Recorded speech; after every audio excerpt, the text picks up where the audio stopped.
नमस्कार, फिर से स्वागत है ज्योग्राफी क्लास में। पर्यावरण की क्लास चल रही है और जितने सारे लोग हैं फिर से जुड़ जाइए। देखिए, हमने पिछली क्लास में आपको बताया था क्या, तो पर्यावरण के कार्य के बारे में बताया था। फंक्शन क्या होते हैं पर्यावरण के, या फिर इकोसिस्टम के। पर्यावरण तो नहीं कह सकते इसको, यानी इसको हम इकोसिस्टम कहते हैं, पारिस्थितिकी तंत्र कहते हैं। और पारिस्थितिकी तंत्र मैंने बताया था कि ये हमेशा कार्य करती रहती है, प्रकार्यात्मक ही चाहिए है। ये फंक्शनल यूनिट है इकोसिस्टम, और सबसे स्मॉलेस्ट यूनिट है। उसका डिफरेंस हमने आपको पहले बता दिया था। आज मैं बताऊंगा फंक्शन में बायो जियो केमिकल साइकिल। यानी पहले हमने आपको आपको बता दिया है कि पारिस्थितिकी के जो कार्य हैं उसमें फूड जो सर्कुलेशन होता है, सॉरी एनर्जी जो सर्कुलेशन होता है या एनर्जी साइकिल मेंटेन होता है, वो किस प्रोसेस से होता है। तो एक बताया था फूड चेन यानी खाद्य श्रृंखला, और एक बताया था आपको फूड वेब, और दूसरा पारिस्थितिकी पिरामिड के बारे में बताया था आपको। इतना आपको पिछली क्लास में मैं बता चुका हूं। अब आइए बायो जियो केमिकल साइकिल। तो आप अपने नोट्स में हेडिंग दीजिए, कौन सा हेडिंग होगा? बायो जियो केमिकल साइकिल। बायो जियो केमिकल साइकिल, बायो जियो केमिकल साइकिल। तो आइए देखिए ये क्या है, भू जैव रसायन चक्र। अब मुझे बताइए एक चीज, पिछली क्लास में हमने कहा कि पारिस्थितिकी तंत्र में ऊर्जा का जो प्रवाह होता है वो कौन करता है, ऊर्जा का प्रवाह कौन करता है और कहाँ से शुरू होता है। तो मैंने कहा था कि सूरज से एनर्जी मिलती है सबसे पहले प्लांट को, यानी पेड़ पौधों को, और पेड़ पौधों में जो संचित ऊर्जा है ये पूरे पारिस्थितिकी तंत्र के हर यूनिट में, हर इकाई में, चाहे वो चीता हो, तेंदुआ हो, छिपकली हो, बिल्ली हो, जो भी जीव जंतु रहते हैं सब में सर्कुलेट हो जाता है। और कैसे सर्कुलेट होता है, तो इसी को हमने कहा था कौन सा तंत्र, कौन सा स्तर, यानी खाद्य स्तर के थ्रू, यानी खाद्य श्रृंखला के थ्रू ये सर्कुलेट होता है। लेकिन अगर मैं कहूं कि ठीक है ऊर्जा तो ठीक है सर्कुलेट हो गया, खनिज कैसे सर्कुलेट होगा? खनिज जैसे आपके शरीर के अंदर है ना भाई, आपके शरीर के अंदर बहुत सारी चीज़ हैं। कैल्शियम है आपके शरीर के अंदर, क्या है, आयरन है आपके शरीर के अंदर, मैग्नीशियम है, बहुत सारी चीज़ हैं जो जीव जंतु के अंदर बनी हुई है। तो खनिज का भी तो एक सर्कुलेशन होना चाहिए, है कि नहीं है? तो खनिज का सर्कुलेशन अगर मैं कर रहा हूँ इकोसिस्टम में, तो उसी को क्या कहते हैं, पारिस्थितिकी तंत्र कहते हैं। समझ रहे हैं? तो खनिज का सर्कुलेशन कैसे होगा? मिट्टी से शुरू होगा, और मिट्टी को एब्जॉर्ब करेगा, या खनिज को मिट्टी से एब्जॉर्ब करेगा कौन? पेड़ पौधा। और पेड़ पौधा को खाएगा कौन? तो प्राइमरी जो कंज्यूमर होता है, जैसे मान लीजिए घास पे टिड्डा खा गया, टिड्डा को मेढक खा गया, मेढक को सांप खा गया, सांप को, तो ये खाद्य स्तर के थ्रू खनिज का भी एक स्तर से दूसरे स्तर में सर्कुलेशन होता है। और वह जीव जब मर जाता है तो फिर से वो अपने सारे खनिज को डिकम्पोज्ड कर देता है मिट्टी में। यानी एक साइकिल चलता रहता है जिसको हम कहते हैं भू जैव रासायनिक चक्र। यूं तो कहा जाए कि बहुत सारे खनिजों का संचरण होता रहता है इकोसिस्टम में, लेकिन 6 खनिज हैं जो प्रमुख हैं, जो पूरे जीव मंडल में या फिर पारिस्थितिकी तंत्र में सर्कुलेट होते रहते हैं एक साइकिल के रूप में। जिसमें मैं आपको बता दूं सबसे पहला नाम आता है किसका, तो देखिए कार्बन का। कार्बन, जीव जंतु जितने भी हैं सब में कार्बन पाया जाता है। अब कार्बन कैसे पाया जाता है ये मैं अभी बताऊंगा, कार्बन चक्र के रूप में। तो कार्बन का सर्कुलेशन अगर इकोसिस्टम में हो रहा है तो उसको हम क्या कहेंगे? कार्बन चक्र कहेंगे। इसी तरह से वायुमंडल में नाइट्रोजन है, तो नाइट्रोजन को इनडायरेक्टली इकोसिस्टम लेता है और फिर से सर्कुलेट कर देता है पूरे इसके इकाइयों में। इसको हम कहते हैं नाइट्रोजन चक्र। तो अगर नाइट्रोजन का सर्कुलेशन हो तो उसको हम क्या कहेंगे? नाइट्रोजन चक्र कहेंगे, नाइट्रोजन चक्र कहेंगे। इसी तरह से हाइड्रोजन और ऑक्सीजन भी है जो जल के रूप में है। तो अगर मैं कहूं कि हाइड्रोजन और ऑक्सीजन क्या हो गया, H2O है, तो पानी का भी सर्कुलेशन हो रहा है ना, इसको क्या कहेंगे? Hydrological cycle. हाइड्रोलॉजिकल साइकिल, यानी इसको हम कहेंगे जल चक्र।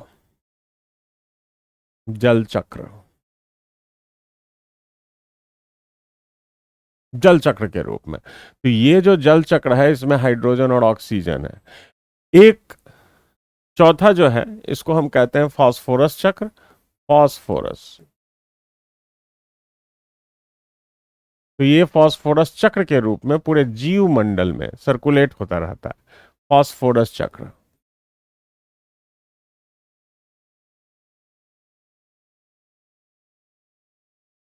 तो अब सबसे पहले हम बात करते हैं, और एक और है जिसको हम कहते हैं सल्फर चक्र। सल्फर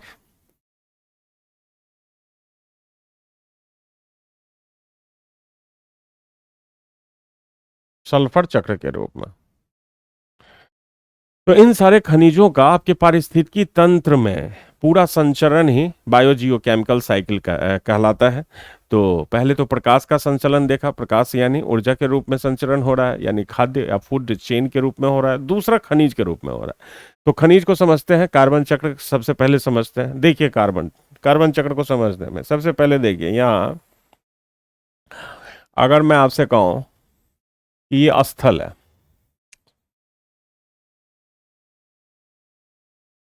और इस स्थल पे पेड़ पौधे लगे हुए हैं, लगे हुए हैं ना भाई। तो पेड़ पौधे क्या करते हैं, सबसे पहले एनर्जी को रिसीव करते हैं। कहाँ से करते हैं एनर्जी रिसीव? अब आपको कहूं मैं कि ये एनर्जी कहाँ से रिसीव करते हैं भाई, तो सन से रिसीव करते हैं। ये जड़ है। तो सन से जो एनर्जी रिसीव किया,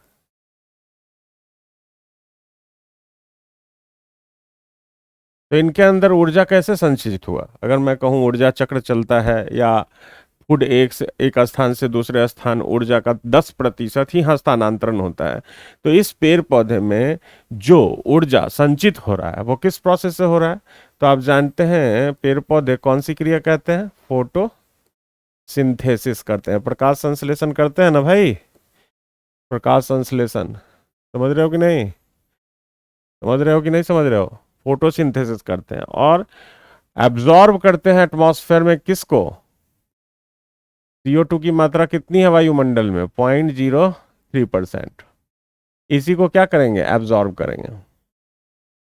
किया एब्जॉर्ब, और इसको एब्जॉर्ब करके कार्बोहाइड्रेट में तब्दील कर देते हैं और ऊर्जा के रूप में अपने शरीर के अंदर जमा कर लेते हैं। तो जो इनका जो जैव भार है, इसमें कार्बोहाइड्रेट है, कार्बोहाइड्रेट के रूप में ये क्या करते हैं? इसको संचित कर देते हैं। तो अब अगर मैं आपसे कहूं कि कार्बन को जब एब्जॉर्ब किया गया, इसका मतलब क्या है कि पेड़ पौधों में सबसे ज्यादा क्या है? सबसे ज्यादा क्या है? पानी है। लेकिन पानी के बाद अगर मैं कहूं सबसे ज्यादा मात्रा किसकी है, तो कार्बन की मात्रा है। अब अगर पेड़ पौधा जमीन के नीचे चला जाए तो ये क्या बन जाएगा? एक कार्बन का भंडार हो जाएगा। तो अगर मैं कहूं कि ये पेड़ पौधा कर क्या रहा है, तो कार्बन सिंकिंग कर रहा है। कार्बन सिंक, कार्बन सिंक कौन कर रहा है? पेड़ पौधा कर रहा है। तो कार्बन सिंक कर रहा है, इसका मतलब जमीन के नीचे बहुत बड़ी कार्बन की मात्रा हमारे पृथ्वी के अंदर जमा हो रही है। तो पृथ्वी का जो ऊपरी पार्ट है, इसको हम क्या कह रहे हैं? क्रस्ट। और इसी क्रस्ट में मान लीजिए कोई पेड़ पौधा गिर गया, इसके ऊपर मलबा नदियों ने जमा कर दिया, तो ये जमीन के अंदर पेड़ पौधा धीरे धीरे अपना रूप चेंज कर देगा। और रूप चेंज करेगा तो ये किस में कन्वर्ट हो जाएगा? किस में कन्वर्ट हो जाएगा? कोयले में कन्वर्ट हो जाएगा। कोयले में कन्वर्ट हो जाएगा। अब अगर मैं कहूं कि कोई भी जीवित पदार्थ अगर मर गया, तो धीरे धीरे उसमें कार्बन की प्रधानता हो जाएगी, ज्यादा या कम हो जाएगी? तो आप कहेंगे सर ज्यादा हो जाएगी, क्यों? क्योंकि कोई भी वस्तु जो कभी जिंदा था, वस्तु नहीं कह सकते उसको, कोई भी जीव जंतु जो कभी जिंदा था, उसके शरीर के अंदर उस वक्त पानी ज्यादा था।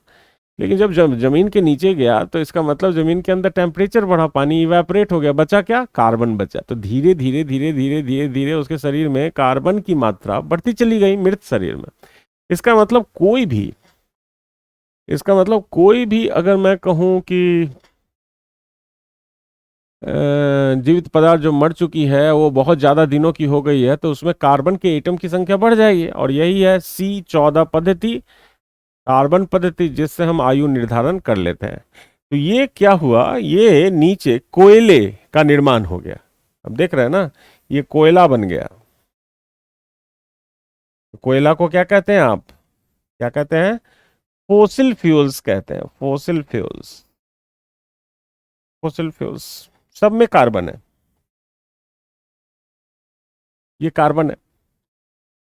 तो कोयले खादांत में आप अगर देखेंगे तो कोयला बहुत होता है, और इसी कोयले में आप देखेंगे कोयले के खादान से जो गैस बाहर निकलती है वो कौन सी गैस बाहर निकलती है?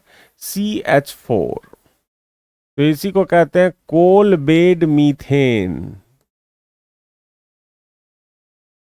समझे? तो कोयले के खादान से मीथेन गैस रिलीज होती रहती है। और मीथेन गैस कहां से रिलीज होगी? तो मीथेन गैस रिलीज होती है कहां से? दलदलीय भूमि से। जैसे अगर मैं कहूं कि यहाँ पे दलदल है, यहाँ पे दलदल है, तो ये दलदल का निर्माण कैसे हो गया?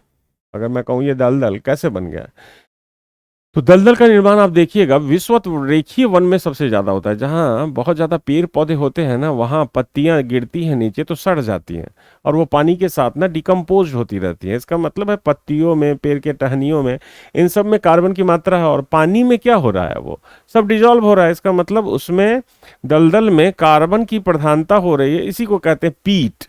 समझे? तो इस दलदल को हाथ में उठाइए तो इसको एकदम आप लगेगा जैसे कीचड़ है, उसमें कार्बन की मात्रा ज्यादा होती है। तो पीठ है, इसका मतलब कार्बन है। अब ये कार्बन अगर इमिट होगा, दलदल से अगर कोई गैस निकलेगा तो कौन सा गैस निकलेगा? CO2 निकलेगा या CH4 निकलेगा? तो याद रखिएगा गैसों के रूप में जब ये रिलीज होगा दलदल, तो ये CH4 निकालता है। इसीलिए CH4 का मतलब क्या हुआ? मीथेन। इसलिए दलदलीय जमीन से निकलने वाली गैस कौन है? या आपसे पूछा जाता है धान की खेत से, धान की खेत से कौन सा गैस निकलता है? तो ये CH4 मीथेन निकलता है। कोयले के खादान से कौन सी गैस निकलती है? तो मीथेन गैस निकलती है। अब जरा देखिए, कोयला तो जमीन के अंदर हो गया, तो इसको हम क्या कहेंगे? हमारा कार्बन भंडार है ना ये। कोयला क्या हुआ? कार्बन भंडार, जिसको आप कहते हैं कार्बन स्टोरेज। तो हमें कार्बन स्टोरेज की मात्रा को बढ़ानी चाहिए या घटानी चाहिए? तो हमें कार्बन स्टोरेज की मात्रा को बढ़ानी चाहिए, क्योंकि हम एकाएक अगर ये सारे कोयले को निकाल के बाहर इमिट कर देंगे तो ग्लोबल वार्मिंग की समस्या आ जाएगी। वो मैं बताऊंगा, जो ग्रीन हाउस इफेक्ट, वो देख लीजिएगा आप। एटमॉस्फेयर का जो चैप्टर हमने आपको पढ़ाया है, एटमॉस्फेरिक कंपोजिशन में, ग्रीन हाउस, उसमें बताया था क्या होता है वो। तो कार्बन स्टोरेज बढ़ गया, तो सिर्फ कार्बन कोयले के रूप में नहीं बढ़ा। अब जरा देखिए, ये जो पेड़ पौधा है ये जमीन के नीचे गया तब तो कोयला बन गया। लेकिन अगर मैं कहूं कि जीव जंतु अगर मर जाए, जीव जंतु अगर मर जाए, कौन से जीव जंतु? तो समुद्री जीव जंतु। तो समुद्री जीव जंतु अगर मर के एक ही जगह ढेर हो गए, मान लीजिए यहाँ पे समुद्र में सबसे ज्यादा बायोडाइवर्सिटी कहाँ होती है? तो अब देखिएगा समुद्र का जो किनारा है, पहला किनारा जिसको हम कहते हैं मग्न तट, वहीं पे सबसे ज्यादा जीव जंतु होते हैं। अब ये जीव जंतु जो मर जाते हैं ना, इसके ऊपर नदियों ने क्या किया? सेडिमेंटेशन कर दिया, या समुद्र में अवसाद जमा हो गया, और ये बाद में जाके धीरे धीरे क्या होते हैं? गल जाते हैं, डिकम्पोज्ड हो जाते हैं, और नीचे अवसादी चट्टान के ऊपर खनिज तेल के रूप में फैल जाते हैं। खनिज तेल के रूप में क्या होंगे? ये फैल जाएंगे। तो ये भी तो एक कार्बन भंडार है। जैसे हमारे इंडिया में समुद्र तट का एक सबसे बड़ा क्षेत्र है मुंबई हाई। तो मुंबई हाई में देखा जाता है सबसे ज्यादा कि क्या किया जाता है? तेल निकाला जाता है। तो यही क्षेत्र होता है, अधिकतर जो तेल भंडार है ना, वो मग्न तट पे ही पाए जाते हैं, ऑफ शोर एरिया जिसको आप कहते हैं। तो ONGC हमारा ये कार्बन निकाल लिया। कार्बन का मतलब क्या है? खनिज तेल। इसको क्या कहेंगे? Crude oil.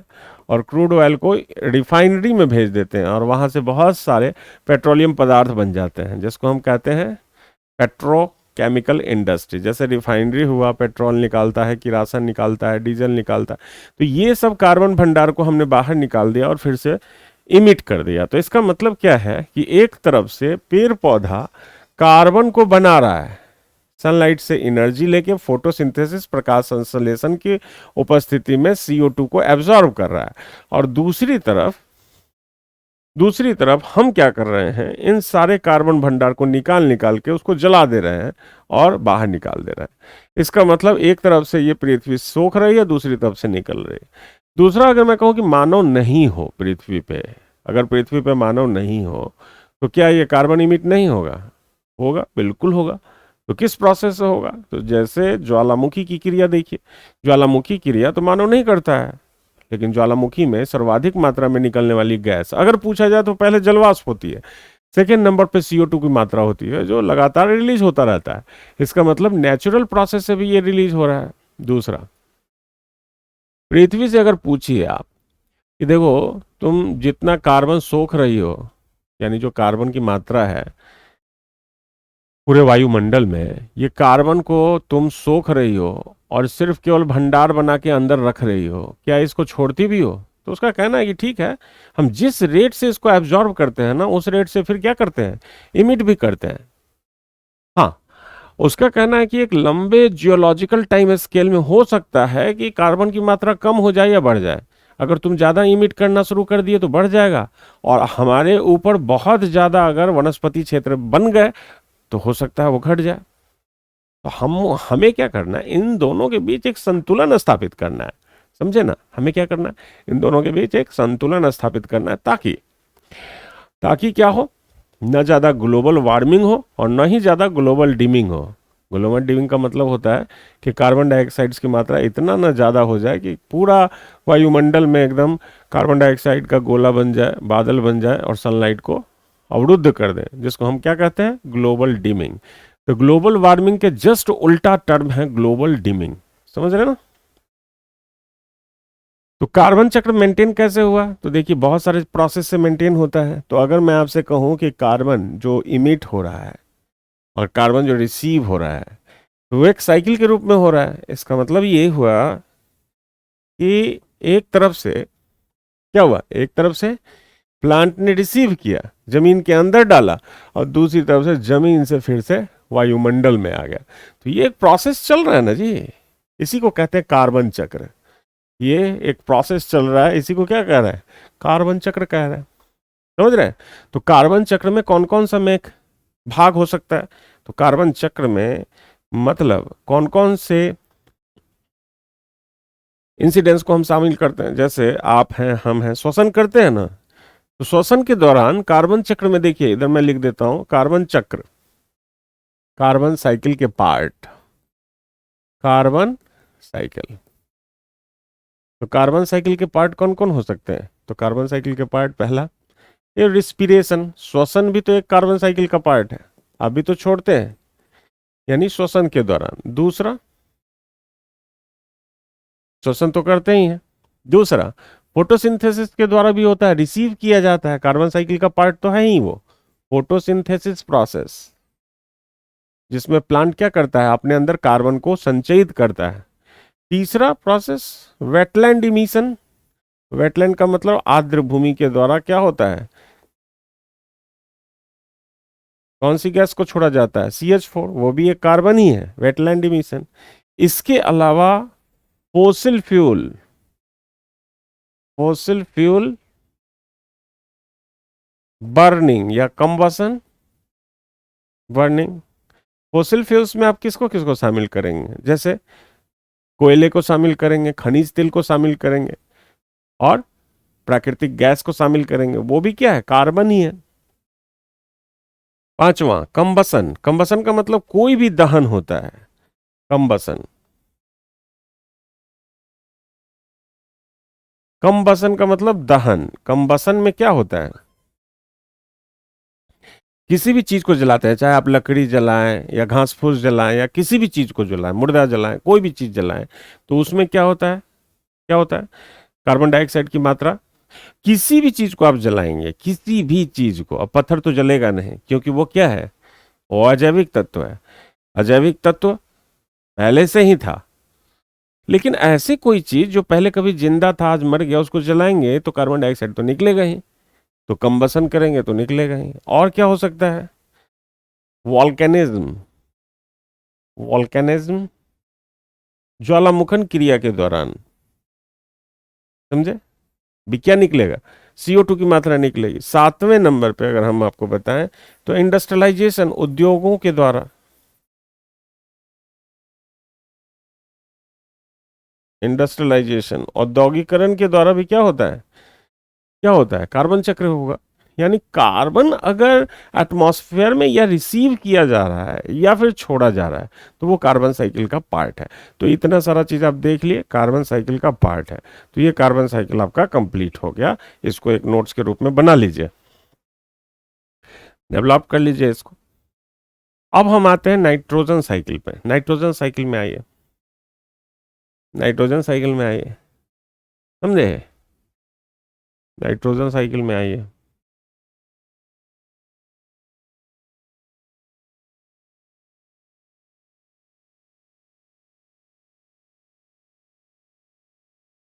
Nitrogen cycle, nitrogen चक्र।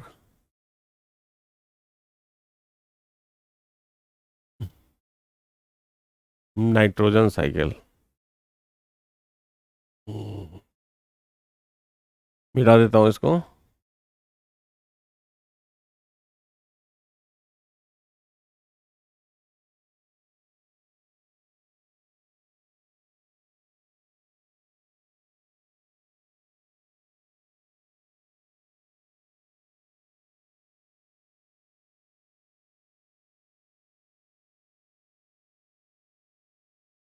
नाइट्रोजन चक्र में आई।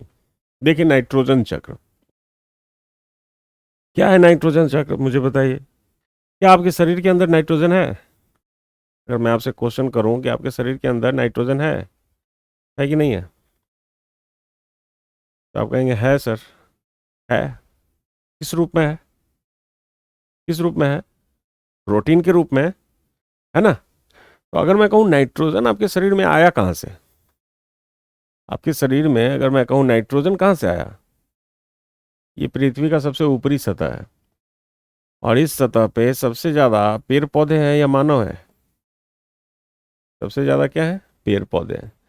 और हम लगे हैं इसको कम करने में, यही कर रहे हैं ना हम। तो मुझे बताइए एटमॉस्फेयर में नाइट्रोजन की मात्रा कितनी है? 78% है ना भाई? तो क्या ये नाइट्रोजन को प्लांट एब्जॉर्ब करती है कि नहीं करती? अगर मैं कहूं क्या कार्बन डाइऑक्साइड की जैसा क्या नाइट्रोजन को वायुमंडल से प्लांट एब्जॉर्ब करेगी? करेगी कि नहीं करेगी? तो आप कहेंगे सर नहीं, नाइट्रोजन को एब्जॉर्ब नहीं करती है, CO2 को एब्जॉर्ब करती है। क्या आप एब्जॉर्ब करते हैं? अगर मैं कहूं कि आप जब श्वसन करते हैं तो नाइट्रोजन को एब्जॉर्ब करते हैं? आपकी कैपेसिटी नहीं है कि शरीर के अंदर एब्जॉर्ब कर ले। आप सिर्फ ऑक्सीजन को एब्जॉर्ब कर सकते हैं, नाइट्रोजन को नहीं। ऑक्सीजन के अलावा जो भी चीज आपके शरीर में आता है ना वो प्लांट से ही आता है। तो अगर प्लांट्स के द्वारा आता है आपके शरीर में या जीव मंडल के किसी भी जीव में प्लांट के थ्रू ही नाइट्रोजन आता है, तो प्लांट अगर एब्जॉर्ब किया नहीं वायुमंडल से तो उसके शरीर में घुसा कैसे? कैसे घुसा? तो आप कहेंगे कुछ तो है, ये करती तो है प्लांट ही। अब एब्जॉर्ब करे जैसे भी करे, करती यही है। तो पौधे से पूछिए कैसे करती हो भाई, नाइट्रोजन को अपने शरीर में कैसे अंदर कैसे लेती हो? हाँ? तो उसका कहना है कि मैं कुछ भी लेती हूँ तो मिट्टी से ही लेती हूँ। मैं सिर्फ कार्बन डाइऑक्साइड लेती हूँ एटमॉस्फेयर से, बाकी सारा चीज मिट्टी से ही लेती हो। तो आप पूछेंगे कि भाई मिट्टी से तुम लेती तो हो, मिट्टी से लेती तो हो तुम, लेकिन अगर नाइट्रोजन मैं सीधे दे दूं तो ले लोगी? तो उसका कहना नहीं, मैं कुछ भी लूंगी तो पानी के साथ लूंगी, और कोई भी खनिज जो पानी में घुलनशील होगा उसी को ले पाऊंगे। तो हम ऊपर से तो लेंगे नहीं, नीचे से लेंगे। और नीचे से अगर लूंगी इसका मतलब क्या है कि जड़ से लूंगी। अब जड़ से लेने का मतलब क्या है? ये जड़ जो पेड़ पौधे का है उसी नाइट्रोजन को एब्जॉर्ब कर पाएगा जो पानी में घुलनशील है। और आप जानते हैं कि किसी भी मिट्टी में नाइट्रोजन की कमी होती है। किसी भी मिट्टी में, भारत के किसी भी मिट्टी में या विश्व के किसी भी मिट्टी में नाइट्रोजन की कमी होती है। इसलिए खेत में आप देखिएगा हर जगह पे नाइट्रोजन दिया जाता है, यूरिया के रूप में दिया जाता है ना। यूरिया क्या है? एक तरह का नाइट्रोजन ही है। तो आपको करना क्या है? क्या आप यूरिया खेत में डालकर खेत को बर्बाद कर देंगे बहुत ज्यादा? उसका इफेक्ट बाद में दिखेगा, आपको आगे दिखेगा। यूरिया बहुत ज्यादा आप डाल देंगे तो खेत तो आपका बर्बाद हो जाएगा। पंजाब हरियाणा वाले लोग पूरा खेत को बर्बाद कर चुके हैं, अब राम नाम जप रहे हैं। तो बहुत ज्यादा रसायन का प्रयोग नहीं कर सकते आप। नेचुरल प्रोसेस से नाइट्रोजन को खेत में बढ़ाने की कोशिश कीजिए। और ये कैसे बढ़ेगा? ये बढ़ेगा अगर इस मिट्टी में नाइट्रेट की मात्रा बढ़ जाए। अब ये नाइट्रेट बनाएगा कौन? क्योंकि अगर नाइट्रेट बढ़ेगा मिट्टी में तो नाइट्रेट पानी में घुलनशील है, और ये घुल के पेड़ पौधे में पहुंचेगा, फिर आपके शरीर में पहुंचेगा, या फिर पारिस्थितिकी तंत्र के हर जीवों में पहुंच जाएगा। तो आपको इसके लिए एक यूनिट, इकाई चाहिए जो इसको, एलिमेंट्री नाइट्रोजन को नाइट्रेट में चेंज कर दे। तो नाइट्रोजन को नाइट्रेट में चेंज करने वाला कोई तत्व चाहिए, कोई कारक चाहिए, जैसे राइजोबियम। नाम सुना है राइजोबियम?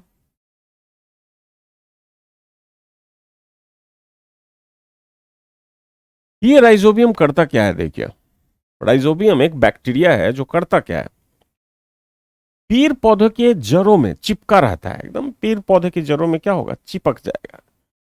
इसका कहना है कि देखो, मैं जिंदा अगर रहूंगी तो किसी को चूस के ही जिंदा रहूंगी, हमें न्यूट्रिशन तो चाहिए ना। होंगी क्या? मैं तुम्हें दूंगी जरूर बना के, क्या नाइट्रेट बना के दूंगी, लेकिन मुझे रहने दो, अपनी जड़ों को चूसने दो।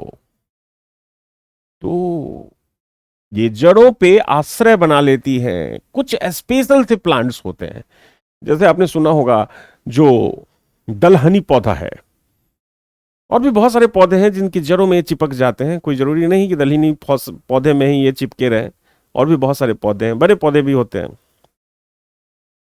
तो ये राइजोबियम इस जड़ों में चिपक तो जाते हैं, इनको न्यूट्रिशन यहां से मिल गया, और बदले में इसने, इनका काम क्या है कि इस नाइट्रोजन को नाइट्रेट में चेंज कर देते हैं। और नाइट्रेट नाइट्रेट पौधा ले लेगा कैसे? किसके सहारे? H2O के सहारे। पानी के सहारे ये ऊपर तक पहुंच गया, और ये काम किया कौन से ऊतक ने? जाइलम। जाइलम ने। अब चला गया इसके अंदर, पौधे में आ गया नाइट्रोजन। अब पौधे को खा गया आप, और आपके अंदर बन गया क्या? Amino acid. Amino acid change हो गया, यानी एमिनो एसिड प्रोटीन सिंथेसिस करने लगा, यानी आपके शरीर में प्रोटीन बन गया। लेकिन अगर ये प्रोटीन अगर शरीर में बना, मेटाबॉलिक एक्टिविटी आपका हुआ, यानी शरीर की संरचना को बनाने में प्रोटीन का बहुत ही ज्यादा योगदान होता है। तो अगर मैं कहूं ये प्रोटीन अगर पचे नहीं तो ये एक्सक्रीट हो जाएगा मल मूत्र के रूप में। तो जब आप मल मूत्र करेंगे तो यही यूरिन के रूप में आपको निकल जाएगा। ये भी एक प्रोटीन है, फिर से ये मिट्टी में चला गया। यानी आपने क्या कर दिया? आपने मल मूत्र किया, इसमें नाइट्रेट की मात्रा है।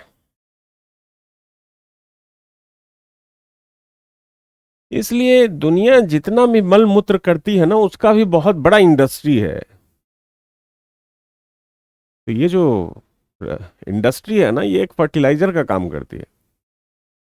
फर्टिलाइजर आपके मल से, आपके मूत्र से, जीवों के मल मूत्र से भी तैयार हो जाता है। ये नेचुरल प्रोसेस से अगर खेतों में डाल दीजिए इसको। अब सवाल ये उठता है कि भाई सीधे मल क्यों नहीं कराते हैं खेत में? मोदी साहब इतना क्यों चिल्ला रहे हैं कि घर में शौचालय बनवाइए? आपको तो लगेगा कि भाई बाहर ही शौच करना ज्यादा ठीक है, अपने ही खेत में कर दें ताकि फर्टिलाइजर भी बन जाए। तो जिस समय आप करते हैं उस समय आप खेतों के ऊपर कराते हैं, इसका डिकम्पोजिशन सबसे तैयार नहीं होता है। जब ये सड़ता गलता है, मिट्टी में मिलता है, तब जाके इसमें जो नाइट्रेट है, फॉस्फेट है, डिकम्पोज्ड होता है पूरी तरह से, अब घटक के रूप में डिकम्पोज्ड होता है। उससे पहले कई सारी बीमारियां आ जाती हैं, क्योंकि इस पर चारों तरफ से कीड़े मकोड़े मक्खियां चलती हैं, और जो फिर आपके घरों में भी चली जाती हैं, वो गंदगी और वो बीमारियां ला देती हैं।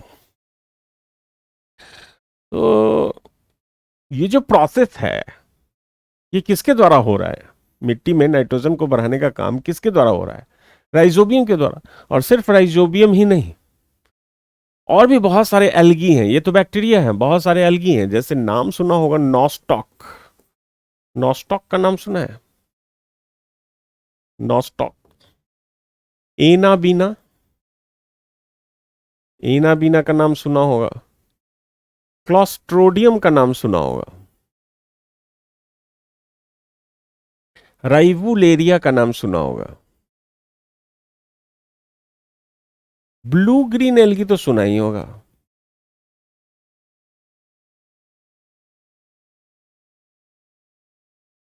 तो Nostoc, Anabaena, Clostridium, blue green algae, ये सब क्या करते हैं? ये सब नाइट्रोजन फिक्सेशन कर रहे हैं। तो इसको हम क्या कहते हैं? जैसे हिंदी लिख देता हूं, Nostoc, Anabaena, Clostridium,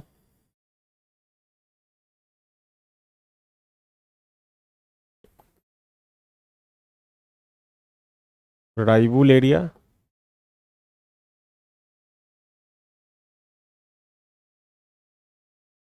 blue green algae,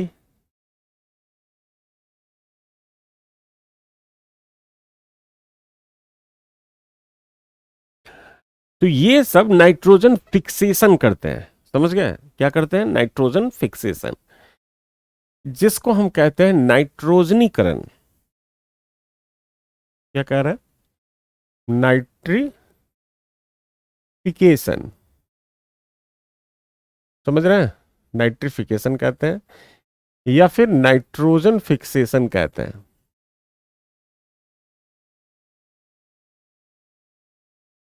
समझ गए?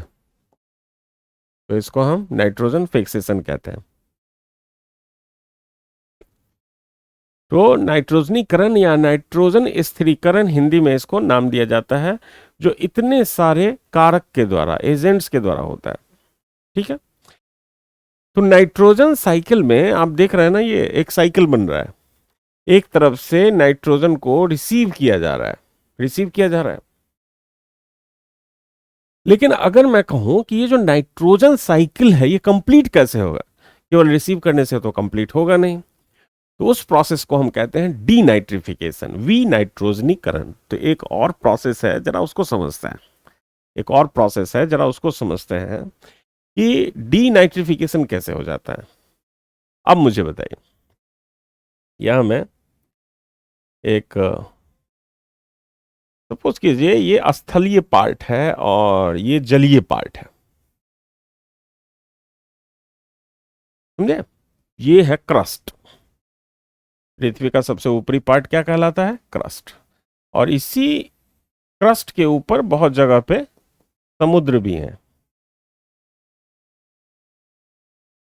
समुद्र को बनाते हैं नीला से।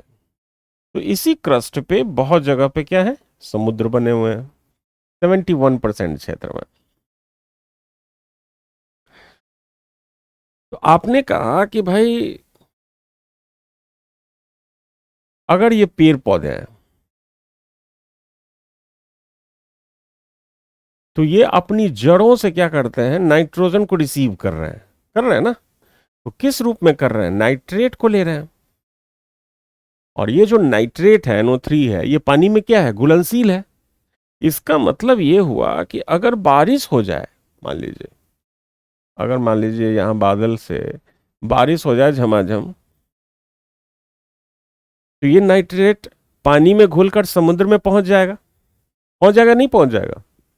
समुद्र में पहुंच गया। अब अगर समुद्र में पहुंचा, इसका मतलब सागर में नाइट्रेट बढ़ गया, नाइट्रेट बढ़ गया। या सपोज कीजिए आपके गांव में तालाब है, आपके गांव में झील है, और किसी किसान ने नाइट्रेट बहुत ज्यादा पटा दिया है, जैसे उर्वरक, फर्टिलाइजर, यूरिया बहुत पटा दिया है। अब बहुत ज्यादा पटा दिया, इसका मतलब जब बारिश होगी तो ये क्या होगा, उसमें घुल जाएगा और झील में जाके जमा हो जाएगा।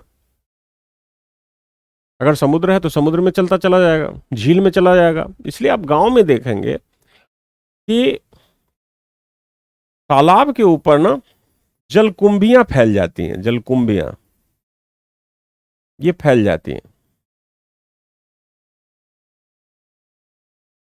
और पूरे तालाब को ढक देती है, पूरे तालाब को ढक देगी।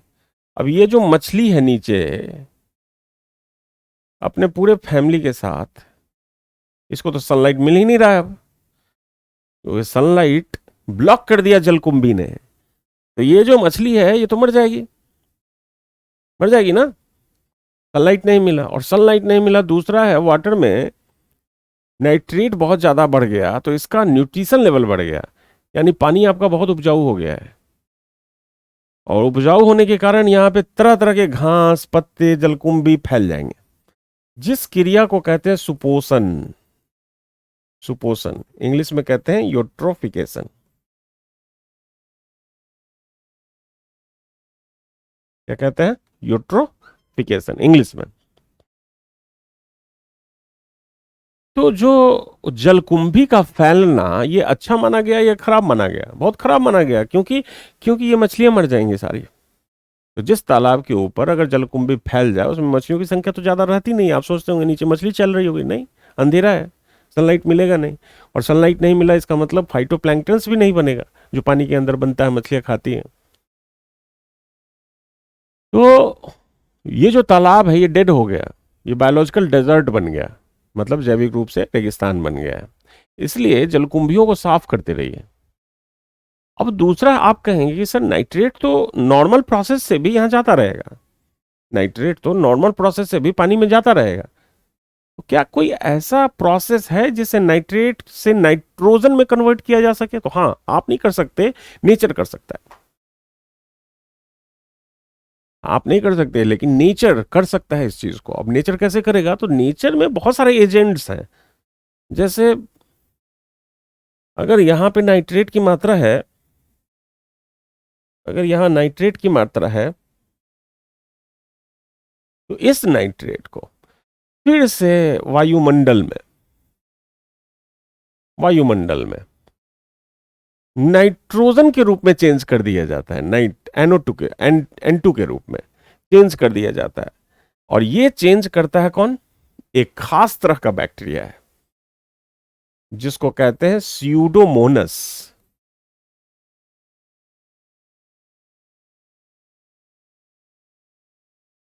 तो स्यूडोमोनस,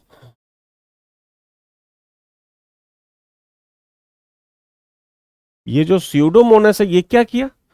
नाइट्रेट जो बनाया गया था राइजोबियम के द्वारा या इतने सारे एजेंट के द्वारा, उसको अकेले स्यूडोमोनस ने क्या किया? नाइट्रेट में चेंज किया। और भी बहुत सारे एजेंट हैं। अब इस प्रोसेस को आप क्या कहेंगे? इस प्रोसेस को आप नाइट्रिफिकेशन कहेंगे या डीनाइट्रिफिकेशन कहेंगे? तो ये जो प्रोसेस जो जलीय भाग से एलिमेंट्री ऑक्सीजन, एटमॉस्फेरिक ऑक्सीजन में जो चेंज हुआ, इसको हम डी नाइट्रिफिकेशन कहेंगे। विनाइट्रोजनीकरण हिंदी में इसको कहते हैं, विनाइट्रोजनीकरण।